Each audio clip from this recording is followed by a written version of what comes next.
네, 안녕하세요. 오늘도 부동산 중개업계의 불편한 진실 이야기 하나 더 해볼까 합니다.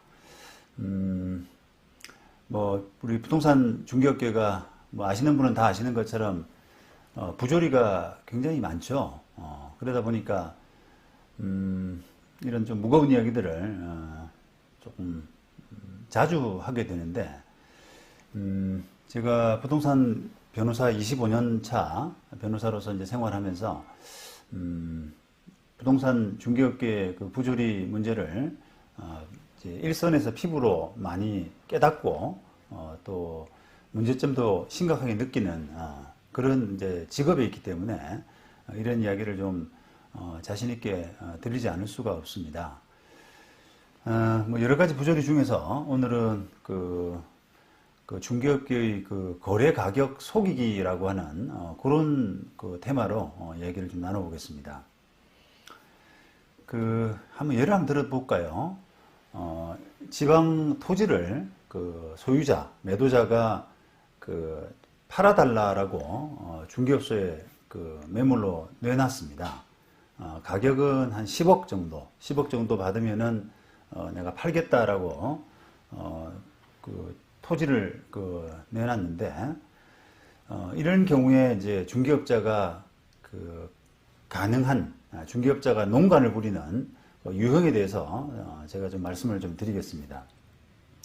우선 그 가격 농간이라고 하는 부분은 우리가 아파트나 이런 경우처럼 규격화된 이런 상품들, 가격이 오픈된 이런 상품들에 대해서는 가격 농간이 가격을 속이고 그 부조리하는 그런 부분은 쉽지가 않을 겁니다.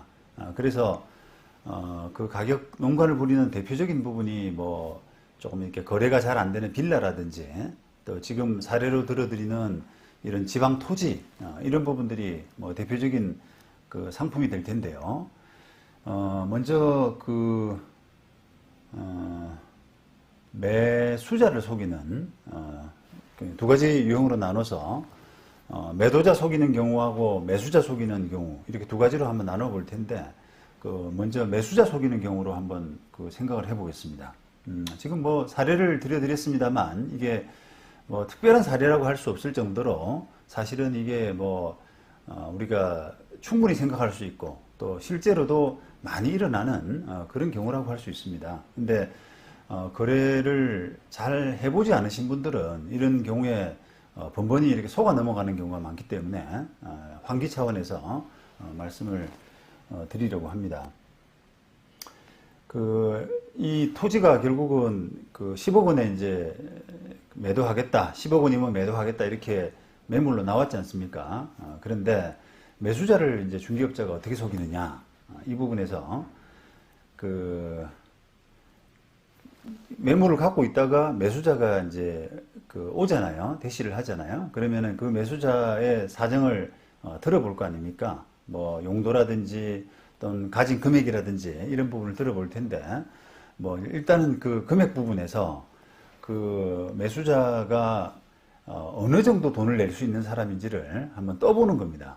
그래서 일단은 매도자는 10억 정도 받으면은 충분하다고 그랬기 때문에, 그거를 중개업자가 13억 이야기도 하고 매물은 13억 정도 내놨다가, 그 다음에 이제 그런 과정에서 이제 감언이설 같은 걸 할 거 아니겠습니까? 그러면 조정하는 척 해서 매수자를 위하는 척 해가지고 12억 원 정도에 이제 타결을 시켜 놓아요. 금액을 정해놓고, 그 다음에 매도자한테 가서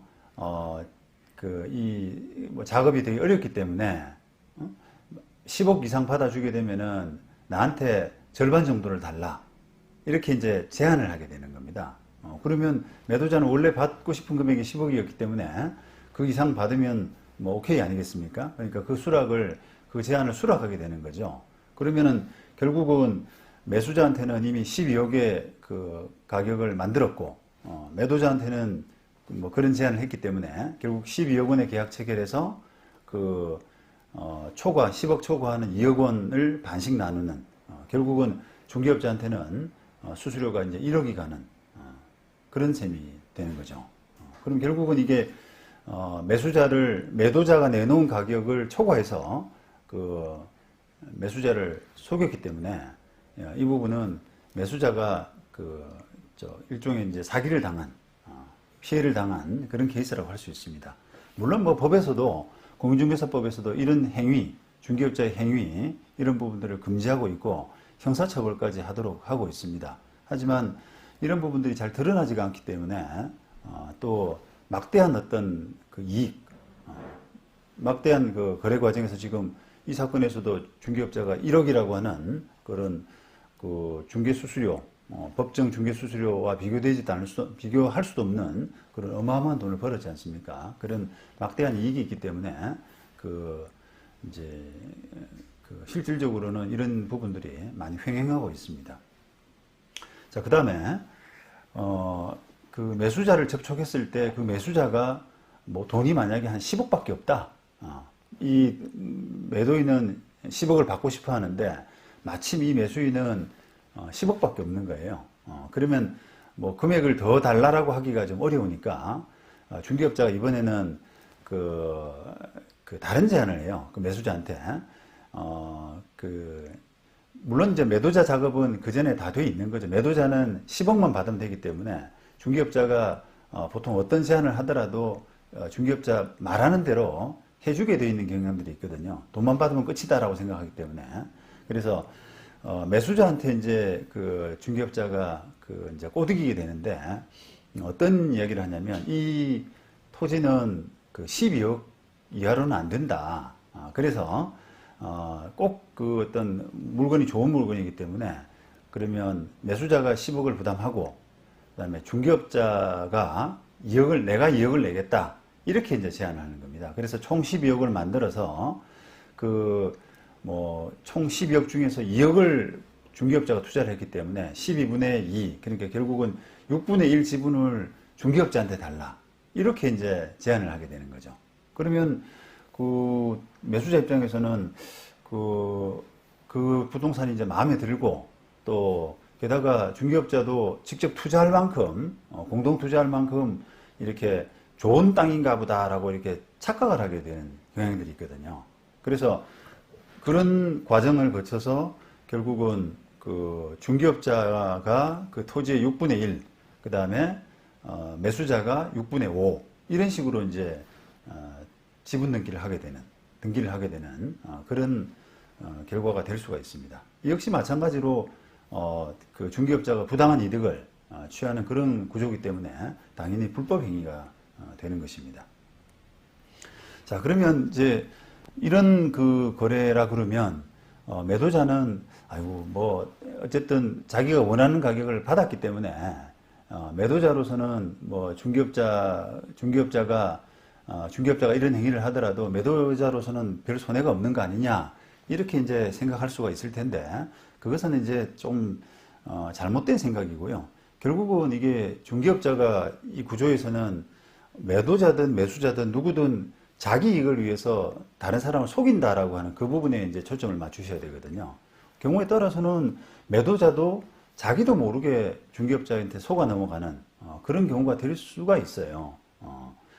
자, 한번 보시죠. 가장 대표적인 경우가 그런 그 가격 속이기, 이런 경우에서 대표적인 경우가 그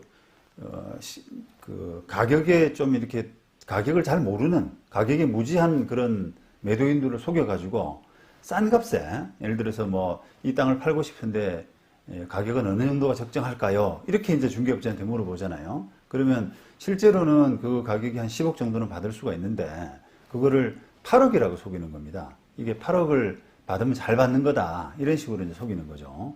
그러면 그 가격을 모르는 매도인은 그 가격에 이제 내놓게 되고 그 중개업자는 자기가 직접 그 물건을 사버리거나 결국은 이제 그렇게 되면은 그 공인중개사법에서 금하는 직접 거래가 돼 버리는데 그걸로서 형사처벌될 수 있는 그런 범죄가 되는 것이고요. 또는 그 아까처럼 그 매수인을 또 속여가지고 이거는 한 10억 정도 하니까 내가 8억에 싸게 사게 해줄 테니까 나한테 얼마를 줘라, 이렇게 해서 또 자기 이익을 취하는 그런 경우로 될 수가 있습니다. 자, 물론 이런 일이 자주 일어나긴 합니다만 문제는 이제 적발되기가 어렵다는 부분에 있습니다.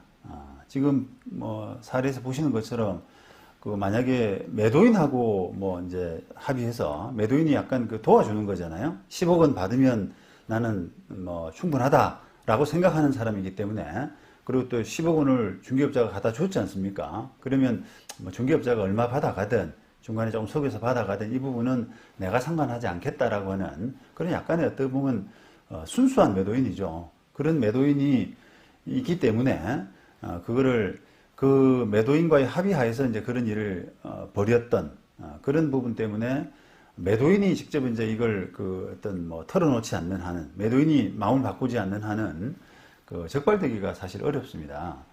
그래서 실무적으로도 보면은 그게 이제 뭐 예를 들면 세무조사라든지 그런 과정에서 많이 드러나더라고요. 예를 들어서 이제 매수자가 뭐 12억 원에 샀다고 했는데 그거를 뭐 어떤 증빙 이런 부분을 그 구하기 위해 가지고 그 매도자를 만나는 과정에서 한참 시간이 지나서 이제 매수자가 다른 사람한테 팔려고 그거를 그 내놓고 그다음 양도 차익 문제 때문에 자기가 얼마에 샀는지 하는 부분을 증빙을 구하기 위해 가지고 과거에 매도인을 이제 접촉을 하는 겁니다. 그러면서 이제 그게 그 드러나는 전모가 드러나는 그런 경우가 그 아니면은 이게 밝혀내기가 사실상 좀 어렵습니다. 그리고 이게 그런 그 전모가 이제 드러난다고 하더라도 문제는 법적 조치가 쉽지가 않아요. 왜냐? 일단은 이게 이제 제가 실무상으로 보면은 시간이 참 많이 지나서 이게 적발이 되더라고요. 그 이유는 아까도 좀 말씀드린 것처럼 기본적으로는 어떤 한쪽 당사자하고 합의하에서 그 일이 벌어지기 때문에 그 사람이 마음이 변심하지 않는 한은 계속 이게 그 은폐되고 있다가 뭐 예를 들면 그 뭔가 그 부동산을 다시 파는 과정, 이런 과정에 또는 세무조사가 우연한 사정으로 들어오는 이런 부분이 아니면은 잘 드러나지가 않기 때문에 시간이 좀 많이 지나서 이게 그 밝혀지는 그런 경우가 많습니다. 그렇게 되면은 우리가 뭐 그 형사적으로는 공소시효, 그 다음에 민사적으로는 손해배상 소멸시효 이런 부분 때문에 법적 조치를 취하기가 쉽지가 않고요. 그 다음에 이제 법적 조치가 쉽지 않은 두 번째 이유는 뭐랄까요? 이게 우연히 이제 그 사정을 알았다고 하더라도 막상 법적인 조치를 취했을 때 그 입증이 쉽지 않은 막상 법적 조치 단계에서 갔을 때 입증이 쉽지 않은 그런 그 좀 이렇게 상황에 봉착하게 되는 그런 경우가 많더라고요. 자, 예를 들어서 이제 그 사정을 우연히, 그러니까 매수인이 실제로는 10억짜리 부동산을 12억이라고 하는 덤탱이 쓴 그런 사실을 우연히 이제 시간이 지나서 알았는데, 그거를 만약에 형사고소든 민사소송이든 이렇게 소송을 했다라고 할 때, 이 부분을 이제 입증하기 위해서는 그 매도인의 어떤 증인, 매도인의 증언 이런 부분들이 필요하지 않습니까? 그런데 그 소송이 이제 이제 법적인 조치가 이제 벌어지게 되면은 중개업자가 뭐랄까요, 회유를 하는 경향들이 많아요. 중개업자가 뭐 형사처벌을 받거나 또는 손해배상을 하거나 또는 공인중개사의 어떤 그 자격 이런 부분을 다치거나 하는 그런 불이익을 입기 때문에 중개업자가 상대방한테 가서 매도인한테 가서 야, 그러지 말고 이야기 제대로 하지 말고 내가 뭐 그동안 받았던 그 1억을 더 받았다라고 하면은 1억을 내가 내놓을 테니까 그걸 이야기하지 말아 달라 라고 해서 이렇게 무마를 시키는 경향들이 있다는 거죠. 그러면은 매도인 입장에서는 사실은 이제 고민할 수밖에 없거든요. 왜냐하면은 뭐 그 매수인 뭐 피해를 봤다라고 하는 매수인에 대해서 매수인에게 협조를 해줘봐야 자기한테 돌아오는 게 없잖아요. 그죠? 그렇다고 그 매수인은 지금 12억을 냈기 때문에 뭐 더 매도인한테 뭐 이걸 협조를 해준다 그래가지고 돈을 더 낼 사람도 아니지 않습니까? 그러니까 결국은 매도인 입장에서는 매수인을 편들어 주기보다는 중개업자 1억 내놓겠다라고 하는 중개업자한테 더 마음이 가는 거예요. 게다가 어떻게 보면은 그 매도인도 약간의 공범이지 않습니까? 중개업자가 주도해서 뭐 그거를 이렇게 뭐 가격을 좀 속이자라고 했던 부분에 오케이 했던 사람이기 때문에 매도인의 협조 없이는 이런 뭐 이런 일이 벌어질 수가 없잖아요. 그러니까 그런 약간의 어떤 책임감, 부담감, 법적 처벌에 따른 부담감 이런 부분들이 매도인으로서도 사실은 좀 있는 겁니다. 그러다 보니까 매수인한테 그 협조를 하기보다는 매도인 중개업자의 회유 이런 부분에 그냥 넘어가서 진실을 좀 은폐하려고 하는 그런 경향이 상당히 있더라고요.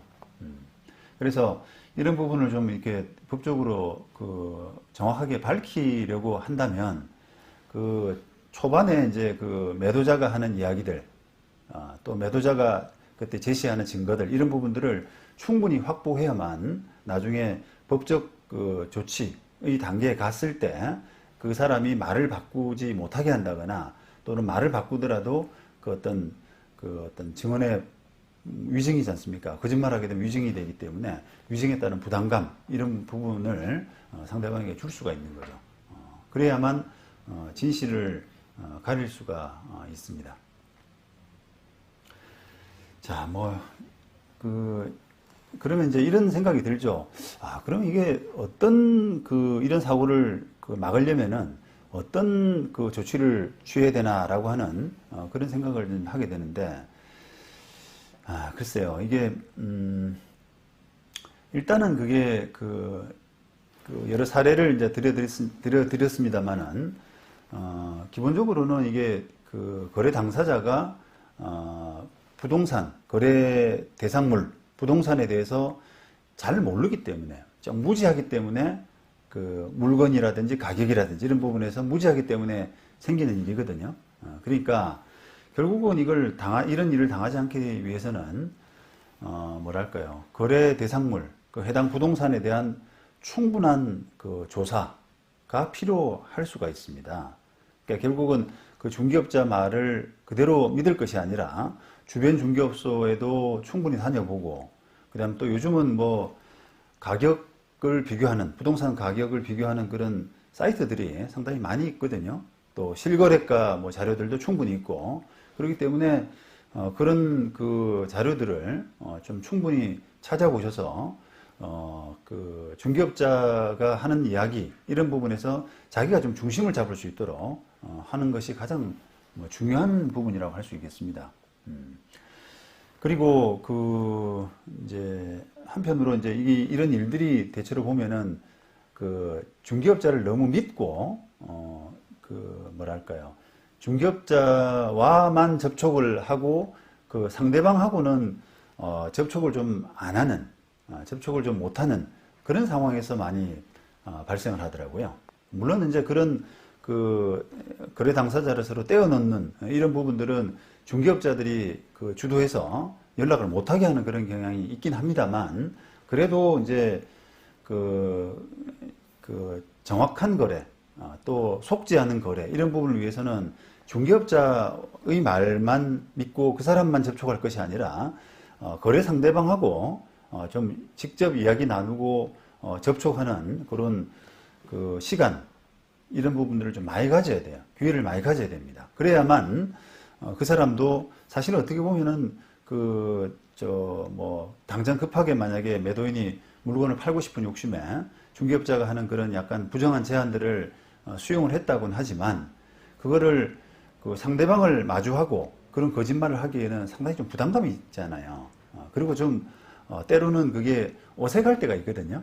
그래서 그런 부분들을 매수인이 직접 좀 이렇게 캐치하고 하기 위해서는 거래 상대방과 직접 이렇게 연락하고 만나고 접촉하는 그런 시간을, 그런 기회를 많이 가질 필요가 있습니다.